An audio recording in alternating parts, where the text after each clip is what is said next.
folks, and welcome to the Outdoors Radio Show, The Bend. I am your host, Rebecca Wanner, a.k.a. Beck. And as always, we love hearing from all of you. Comments, stories, and ideas. Get a hold of us anytime. Call or text 305-900-BEND. Again, that's 305-900-2363. Or drop us an email at bendradioshow@gmail.com. Joining me as always, sitting shotgun, is my producer, sound engineer, and co-host, Jeff Tigger Erhardt. He's waving at me. We have been putting on a lot of miles, and we'll get into that later in the show, but that's where, we're some of those anomalies out there that work together. I mean, of course we live together, but we work together and we are besides each other day in, day out, whether it is ranching, whether it is hiking, adventuring, hunting. Why are you reminding me of this? Because I'm letting people know why you wave. It has become one of those things that we worked into our relationship early on, and I'm going to throw a little tidbit as we go into the Valentine's is coming up, and some people are getting cabin fever, and so you may laugh, agree, or not agree with Beck, but what do we do, Tigger, is if you need to come out from your studio to mine and talk to me, what do you have to do before you can talk? Raise my hand. I'm 100% trained. That's right. We took it back to kindergarten. Yeah, we kind of have one of those. We literally are beside each other 24/7. And with what we do as a profession, we are always up against a deadline. Yes. So there's always an element of stress and pressure that never goes away. So that is one of the things that actually, right, we adapted into our household because let's be real, even with technology, a lot of times you can't tell if somebody is on the phone with an earbud or something, if they're talking to themselves or if they're actually talking to someone on the phone. You and I, it has solved a lot or stopped a lot of arguments, I would say, by simply going back to kindergarten and learning to raise your hand. Instead of just barging out and where if I'm in the middle of something or if you're in the middle of something, just pausing because, truth be told, a lot of what we're doing is taking a lot of concentration. Exactly. To figure this out. So there you go. I didn't plan to go down that trail on this show today, but you know what? It hit me up and I realized that's a good topic and maybe one that might help the rest of you all out. To kick us off, booking trips is a headline that I have to share with you. And folks, I'm sharing this quick story is more or less, I don't want you to be that guy. Recently, a New Yorker booked himself a trip to the wrong Sydney. Not talking city, I said Sydney. The man accidentally booked a vacation to Sydney, Montana, instead of Sydney, Australia. There's a big difference between the two. Right? And he did not realize the mistake until landing, and he was surprised at how short the flight was, and then looking out the window realized there were no beaches. He never went over water. Right. Except the river. The man's name is Kingsley Burnett, and he told reporters, I saw mountaintops covered in white snow, and at that point, I knew I was in trouble. Montana didn't have kangaroos. Mm-hmm. Well, I sure hope no one else has this happen to them, and if nothing else, Mr. Burnett, I hope you still found the beauty that Montana beholds and enjoyed this unforeseen change in your plans on a whole different adventure. Now we go to Illinois. 5 years ago in Decatur, Illinois, their public schools launched the Dwayne Andrews Egg Academy. We bring this up as in just 4 years, the enrollment has reached over 465 students in the program. The Decatur Public Schools had no idea that so many kids would enroll in the agricultural curriculum and FFA programming and now have no more room at the high school level. Well, the news of this grabbed the attention of Howard Buffett, a farmer, photographer, businessman, and the middle child of Warren Buffett, and the chairman and CEO of the Howard G. Buffett Foundation. Well, the Howard G. Buffett Foundation has stepped up to the plate on the demand for such an institution and pledged $9 million in funding to build a new facility that is now about to open here in March. For the FFA kids. Yes, and get this new facility will be called the FFA Agriculture Education Center, and it's going to consist of several labs, classrooms, a greenhouse, livestock and indoor arena, and get this, a 15-acre educational farm allowing for living science farm to be part of the FFA programming in fall 2023. You know, if he needs another tax write-off, I mean, he can. We're having problems with our shop floor, right? But kudos to that foundation. I mean, heck yeah, getting $9 million. Tip of the hat there. Yeah, that's pretty awesome. Now heading to Iowa. 2 hunters while out coyote hunting in the Hawkeye State bagged something rare for Iowa, an adult mountain lion. According to the Iowa Department of Natural Resources, the lion was taken by 2 lawfully licensed hunters who were hunting for coyotes at night in Johnson County near the town of Swisher, just to give you an idea. The mountain lion was an adult female that weighed 116 pounds, and the officials believe the mountain lion came from either Nebraska or North Dakota. The Iowa DNR also stated that since mountain lions have no legal wildlife status in Iowa, they can be taken and possessed by anyone anytime as long as legal methods and means are used to take down the animal. I found this kind of fascinating because sometimes there are laws in effect that don't allow you to do such, but Iowa was one of them, and they stepped up right away and said these were taken completely lawfully. And they're saying that it could have come from North Dakota or Nebraska because those 2 states have a little bit more of, I'm assuming, a mountain lion population. Correct. And they migrated. Gotcha. They have an established presence of the animals already. North Dakota and Nebraska already have hunting seasons for the mountain lions. This last story, it's a hot one, and it takes us to Utah, where this week the Utah Division of Wildlife Resources announced a statewide emergency closure to shed hunting. This restriction applies to those looking for horns and antlers still attached to the skull plate, in addition to naturally shed antlers. The restriction is from now until April 30th. The restriction is an effort to help wintering big game, particularly deer populations.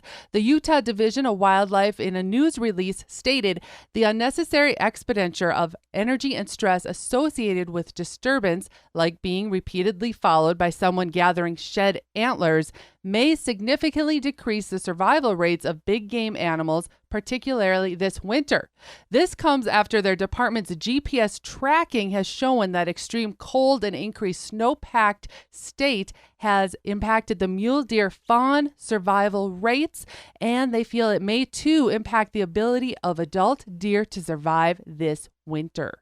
Hot story right off the press, that one is. So giving the big game a chance just to not just survive, but kind of thrive a little bit. Give them a break. And on a side note, they that. also released another notice for those of you that are maybe out backcountry and you're skiing, snowmobiling, doing some hiking, snowshoeing, to please be observant of the wildlife and not harass them, cause them to move, let them stay settled where they are. They want those animals to be able to conserve their energy because it has been such a hard winter on the wildlife. That's a wrap of the news for now. Stay where you are. We have more of The Bend right after this.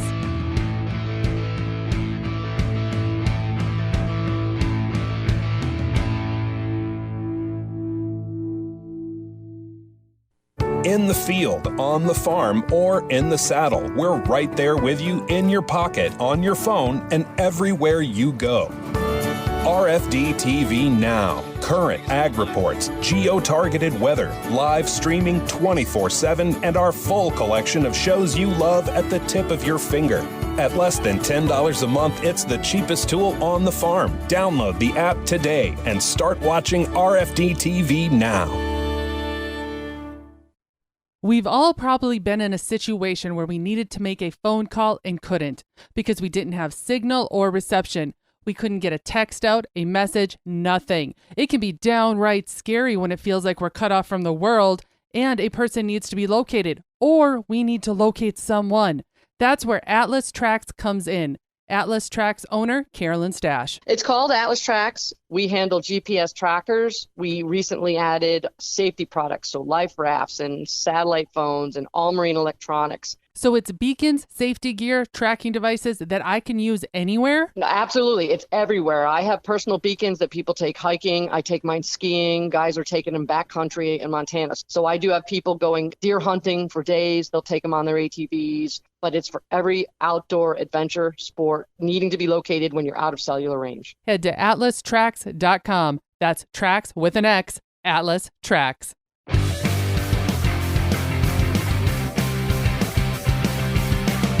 Welcome back to the Outdoors Radio Show, The Bend. I am your host, Rebecca Wanner, a.k.a. Beck. And joining me, as always, is Jeff Tigger Erhardt.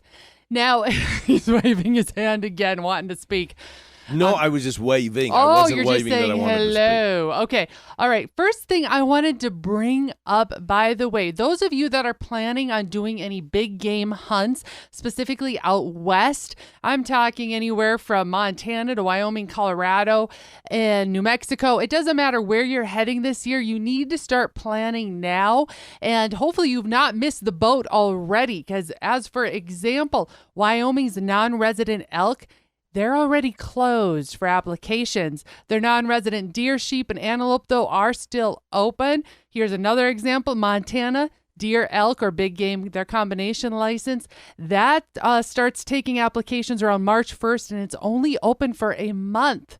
And then a third thing to be thinking about is no matter where you're heading this year, to really double check what their new regulations are going to be for the fall 2023 hunting season, because states like Colorado, they're reviewing their point system.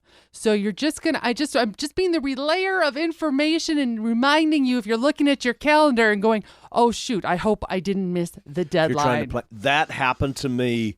What is it, 2023? I want to say in 2016, that happened to Buddy and I, that we had the invitation to come out elk hunting in Montana. And we ran into that situation in 2016, that the window was a very small window to register for a non-resident elk tag. And we thought it was going to be a little bit easier. And then when we started looking at, dates were passed, so we had to.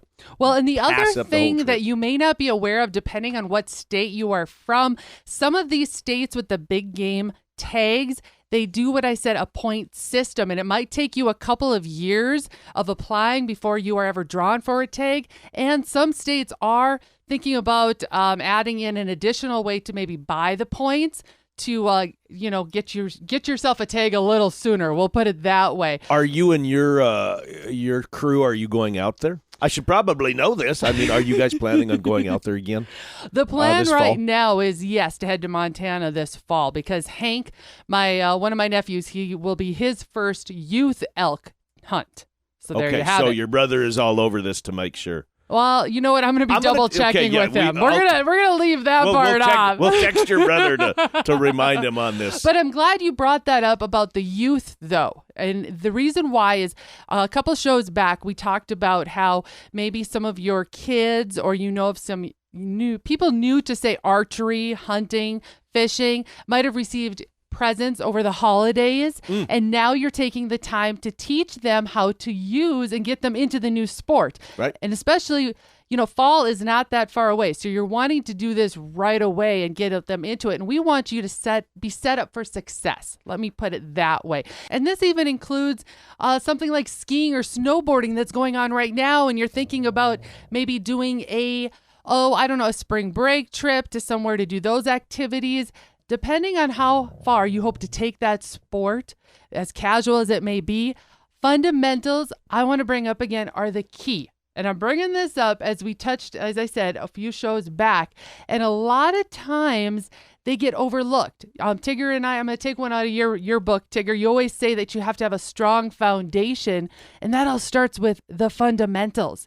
And no matter how well you or I may know such a sport, sometimes, honestly, it's best to have someone else intervene, and I'm saying sign up for a lesson to just give those basics. Wouldn't you say, Tigger? Oh, absolutely, because what if you're doing something? The worst thing you want to do is, I'm going to pick on archery, for example, because that's a common one, and then you get a young person or you get your wife into archery, and you spend all this money. I love archery, and we may be get overzealous, right, in our teaching. That's happened with you and I a lot, like with fly fishing.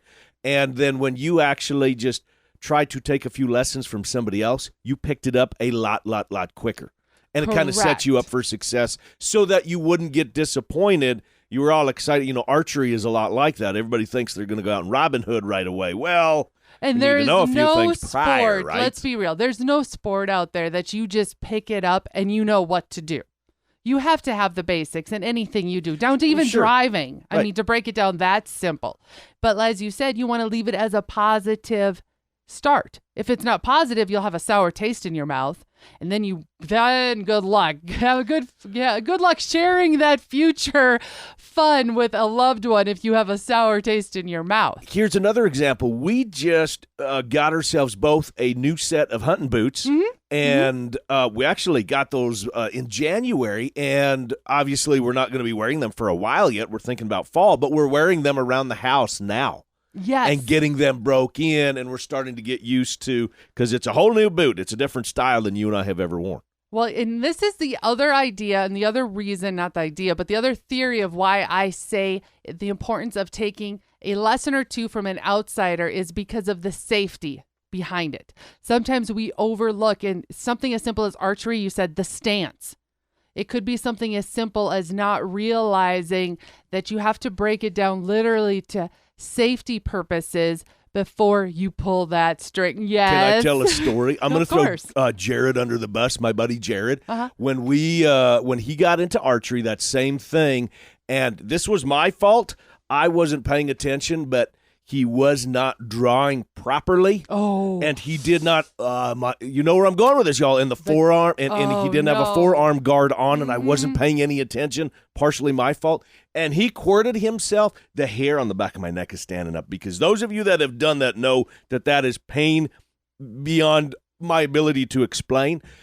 And he was mad, and he had a lot of adjectives to describe it, the situation. And then he went and he drew his second arrow, and he quartered himself in the same spot again. That just makes me want to pass out. And he's done. I mean, he is done. He said, no more. I am done. I'm done. So I have a story myself, and I'm going to bring this up because this is the voice of coming from a woman now that does a lot of hunting and fishing. But when I was a child, the same thing happened when my dad was teaching me archery. Did you quirt yourself? Yes. Yes. And the bruise and my dad at the time, he saw it make the mark. And I mean, my arm instantly turned the brightest red, but he was like, okay, it couldn't have been, not that bad back. And he didn't look around, and I pulled it back again, and I did it to myself a second time, and I had a bruise that lasted. We're not going to say how many years it took until I picked up a bow again. I would rather pour Tabasco sauce in my eyes than quirt myself again with a bow. Yeah. So there you have it. That's our best advice, is to please, no matter how, impressive you may be in your skills, we're again dealing with somebody that's new to the said sport that you may be wanting to do. Or maybe you're taking a sport up on your own and you're watching all these how to do videos, which are terrific. Still, just take a lesson or two. Take a half a day. Take an hour. Money to do that. Yes, you'll be so much more happy, comfortable, and confident before you head out. But I got to say this, I'm still no good at snowboarding. Me neither. All right, crew, stay where you are. When we come back, we have a few more things in the news desk that you're going to want to hear about. Don't go anywhere. We'll be right back. The hunt is planned. The guide is booked. The trip is blocked off in the calendar. But one huge detail remains, preserving that trophy, creating a memory that will last a lifetime. Little Rack Taxidermy has that fast, friendly service to fulfill your taxidermy in a timely, professional manner. Reach out to Heather with Little Rack Taxidermy through Facebook at Little Rack Taxidermy, or send an email to heatherjoe23@hotmail.com. Little Rack Taxidermy, bringing back the natural look. Shooting ducks, skinning bucks, I'm a hunting princess in a pickup truck. Hey guys and gals, this is John Arman with Ultimate Outdoor Adventures TV. Ultimate Outdoor Adventures TV travels the back roads to the backwaters in pursuit of the ultimate adventure in hunting and fishing. Join Team UOA every week for exciting action in the crosshairs of the outdoors. Catch Ultimate Outdoor Adventures TV on YouTube, Amazon Prime, and make sure to follow Team UOA on Facebook and Instagram. to share in the ultimate outdoor adventure. The calendar has been marked, your aim is on point, and all that's missing is the clothes to take you to the next level. TheTellyOutdoors.com specializes in clothes that fit, wicks, and move silently while providing comfort and durability. TheTellyOutdoors.com. Join the Celebration Nation. Never miss another national day. From National Pretzel Day to Junk Food Day, be notified about contests, coupons, and prize opportunities. NationalDayCalendar.com. Never miss a reason to celebrate every day. Welcome back to the Outdoors Radio Show, The Bend. I am your host, Rebecca Wanner, a.k.a. Beck, and joining me is Jeff Tigger Erhardt. Now, I'm doing some follow-up on news that we reported about back in October. So if you remember back then, there was a fishing scandal that rocked the tournament fishing world when 2 competitive fishermen were inducted on criminal charges. And then the men pleaded not guilty after they were accused of stuffing fish with lead weights to win tournaments. Oh, yeah. This was a big one back in October. Well, the scandal's fallout has left impacts on the other fishing tournaments, as most of us had probably figured would happen. And with an upcoming one in Maumee, Ohio, where a walleye tournament will be held for the heaviest walleye caught from March 17th to April 16th, I wanted to bring this up just to kind of forewarn what we might see in future fishing tournaments. This tournament has said they will involve using a metal detector during weighing. All weighing will involve a metal detector, as well as the tournament is reserving the right to cut open any questionable fish. And I think after that happened, I'm betting dollars to donuts, nobody's going to do that again. I sure hope so. The fallout that those 2 gentlemen had on social media, on the internet, probably the only fishing that they're doing is in their local pond or down by the creek.